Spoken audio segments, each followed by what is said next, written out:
మనం అనుకున్నట్టుగానే గౌరవ ముఖ్యమంత్రి గారు రేవంత్ రెడ్డి గారిని నిన్న సాయంత్రం కలవడం జరిగింది.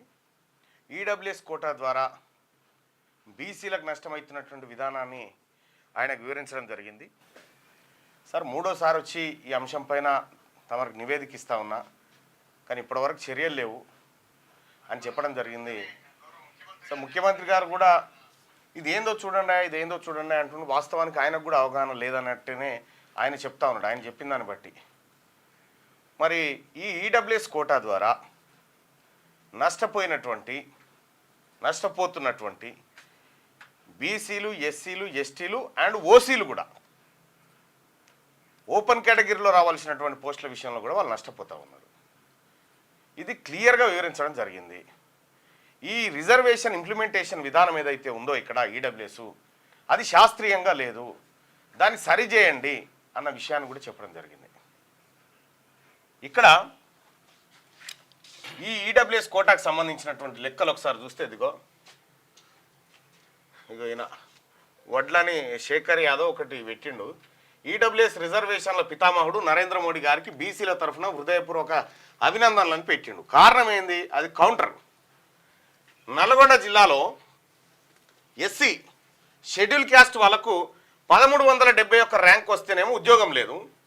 అదే ఓసీలకు 2050 ర్యాంక్ వచ్చినా కూడా ఉద్యోగం.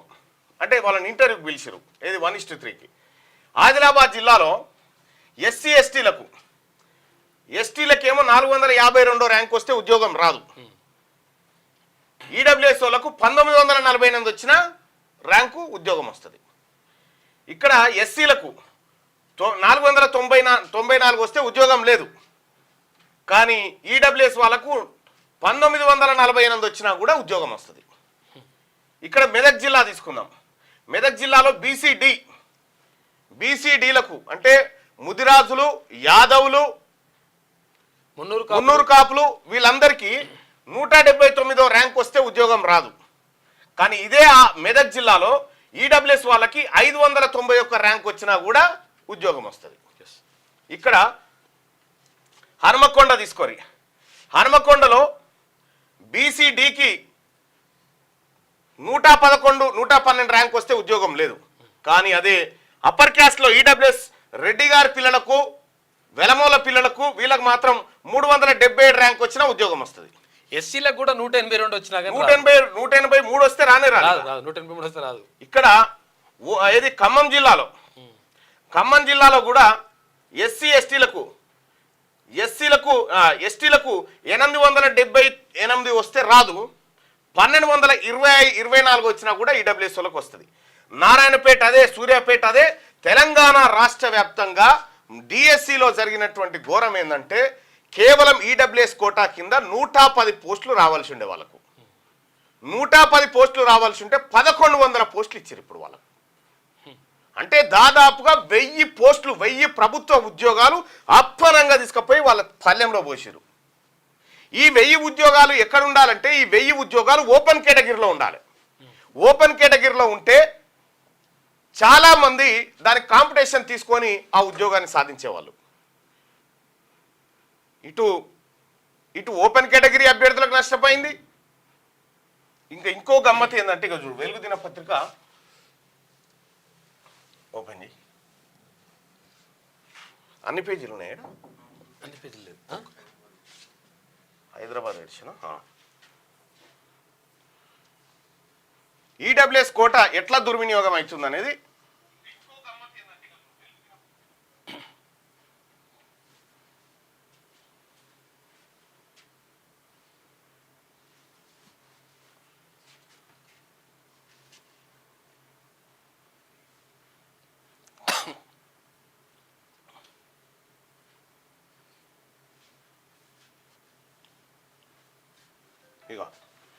టీచర్ ఉద్యోగం కోసం దొడ్డిదారి ప్రయత్నాలు. అర్హత లేకున్నా ఈడబ్ల్యూఎస్ సర్టిఫికేట్ తీసుకున్న క్యాండిడేట్లు ఆఫీసర్లకు ఫిర్యాదు. టీచర్ ఉద్యోగం సంపాదించేందుకు కొందరు దొడ్డిదారిన ప్రయత్నాలు చేస్తున్నారు.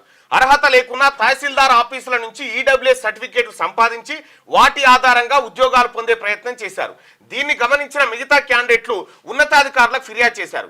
ఇటీవల వెలువడిన డిఎస్సి ఫలితాలు 1:3 కింద ఎంపికైన అభ్యర్థుల సర్టిఫికేట్ వెరిఫికేషన్ కొనసాగుతోంది. మెదక్ జిల్లాలో ఈడబ్ల్యూఎస్ కింద 13 పోస్టులు ఉండగా సర్టిఫికేట్ వెరిఫికేషన్ కోసం 39 మందిని పిలిచారు. వీరిలో హవేలీ గణపురం మండలానికి చెందిన ప్రభుత్వ ఉద్యోగుల భార్యలైన 2 మహిళా క్యాండిడేట్లు. చూసుకో మొత్తం పోయిందా?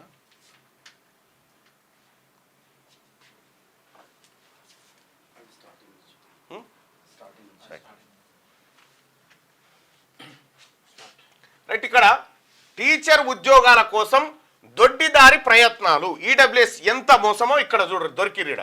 అర్హత లేకున్నా ఈడబ్ల్యూఎస్ సర్టిఫికేట్ తీసుకున్న క్యాండిడేట్లు ఆఫీసర్లకు ఫిర్యాదు.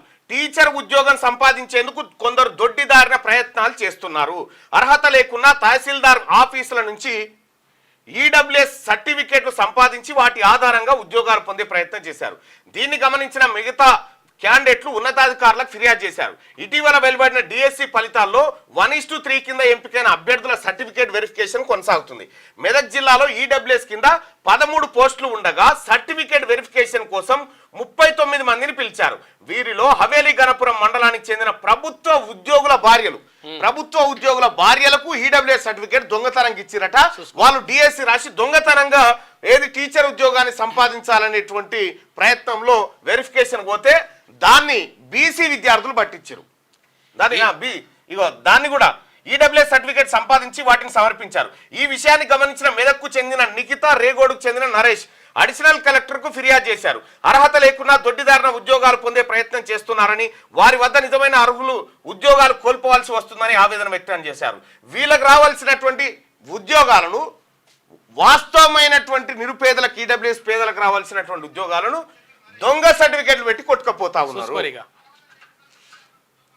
జరిగినటువంటి ఘోరం, జరుగుతున్న ద్రోహం ఇది. ఇక్కడ నేను దాదాపు అందరికి చెప్తా ఉన్నా, డిఎస్సి రాస్తున్నటువంటి ప్రజలారా, ఎవరైనా ఫేక్ సర్టిఫికేట్లు పెట్టిరా ఈడబ్ల్యూఎస్, వాళ్ళ ఇంట్లో గవర్నమెంట్ ఉద్యోగం ఉంటే ఈడబ్ల్యూఎస్ ఎలిజిబిలిటీ లేదు, వాళ్ళ ఆదాయం 8 లక్షల పైన ఉంటే ఎలిజిబిలిటీ లేదు, వాళ్ళకు భూములు 5 ఎకరాలకు పైన ఉంటే ఎలిజిబిలిటీ లేదు.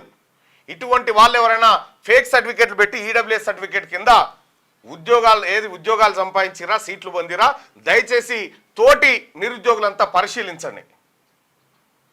ఇవి వాస్తవానికి దొంగతనంగా జొరబడతా ఉన్నారు ఇందులోకి. ఇప్పుడు బీసీ ఓడికి రిజర్వేషన్ రావాలంటే సామాజికంగా వెనుకబడ్డరని చెప్పాలి. మళ్ళీ పోయిందా? వాయిస్ స్ట్రక్ అయిందా? హలో హలో హలో హలో ఓకేనా? వాయిస్ ఓకేనా? రైట్. ఇక్కడ బీసీలకు రిజర్వేషన్ రావాలంటే సామాజికంగా వెనుకబడ్డరని చెప్పాలి, విద్యాపరంగా వెనుకబడ్డరని చెప్పాలి. కానీ ఈడబ్ల్యూఎస్ మాత్రం కేవలం పైసల విషయంలోనే వెనుకబడ్డరు కాబట్టి వీళ్ళకి ఉద్యోగాలు ఇవ్వాలనేటువంటి వేరే రాష్ట్రాల్లో ఈ నిబంధన లేదు. ఏది కేరళ రాష్ట్రంలో చూసుకుంటే 2.5 ఎకరాల కంటే మించొద్దు, తర్వాత ఇక్కడ 4 లక్షల కంటే ఎక్కువ ఉండొద్దు, ఇవన్నీ 2.5 లక్షల కంటే ఎక్కువ ఉండొద్దు. ఇవన్నీ నిబంధనలు ఈ రాష్ట్రంలో లేవు. దీనివల్ల అగ్రవర్ణ పేదలకు కూడా నష్టమే జరుగుతుంది. నిన్న ముఖ్యమంత్రి గారిని కలవడానికి పోయినా కదా, బీసీ ఎమ్మెల్యేలారా రర్రి అని పిలిచిన కదా, ఒక్క ఎమ్మెల్యే రాలే. ఆలేరు ఎమ్మెల్యేకు ఫోన్ చేస్తే ఆయన నేను ఏడికి పోతా అన్నాడు, ఇది విజయవాడ పోతా అని చెప్పిండు. విజయవాడ పోతున్నా, దుర్గమ్మ దర్శనానికి పోతున్నా అన్నాడు. ఎన్ని గంటలకు పోతున్నావు అంటే 3 గంటలకు పోతున్నా అన్నాడు. మరి 2 గంటలకు కలుద్దాం రా అంటే ఇక నువ్వు ఉన్నావు కదా అన్న అంటాడు. సో అట్లా నా న్యూస్ కట్ అవుతుంది అని చెప్పి. ఇప్పుడు వస్తుందా వాయిస్? క్లియర్గా రావట్లేదు అంటున్నారు. ఇప్పటికి కూడానా?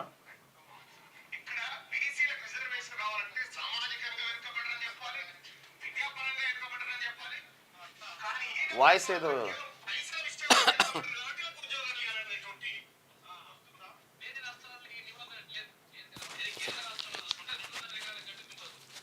హలో హలో హలో ఇగో ఇప్పుడు చూడు. Hello hello hello right. No voice రావట్లేదా? హలో హలో నువ్వు మాట్లాడకన్నా. హలో హలో హలో ఇప్పుడు ఓకేనా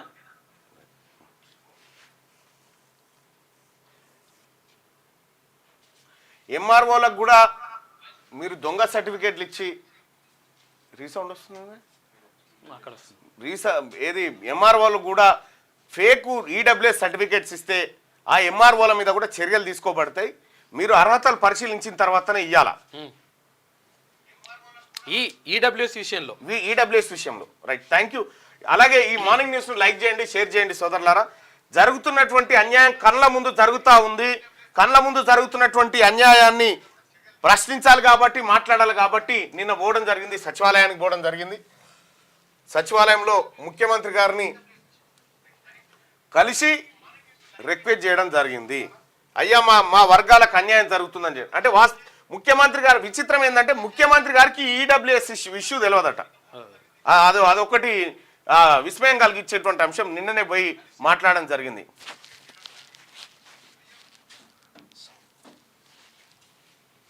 కానీ ఈడబ్ల్యూఎస్ 1948 ర్యాంక్ వచ్చినా కూడా ఉద్యోగం వచ్చింది.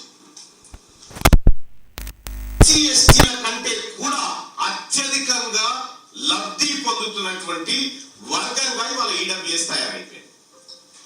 వాస్తవానికి ఎప్పుడైతే బీసీలు కాంపిటీషన్ లెవెల్కి వచ్చిరో కథం మళ్ళీ దొడ్డిదారిన ఉద్యోగాలు సంపాదించాలనేటువంటి ఉద్దేశంతో ఈడబ్ల్యూఎస్ తీసుకొచ్చి ఈ ఈడబ్ల్యూఎస్ తీసుకొచ్చిన పితామహుడు నరేంద్ర మోడీ గారు. నరేంద్ర మోడీ గారు పెట్టినటువంటి పెంట ఇవాళ తెలంగాణ రాష్ట్రంలో బీసీల కంచంలో అన్నం మాయం చేసి మట్టి పోసిరు. ఇది జరిగినటువంటి ఘోరం. ఇక ఇంతకు మించిన ఘోరం ఉండదు.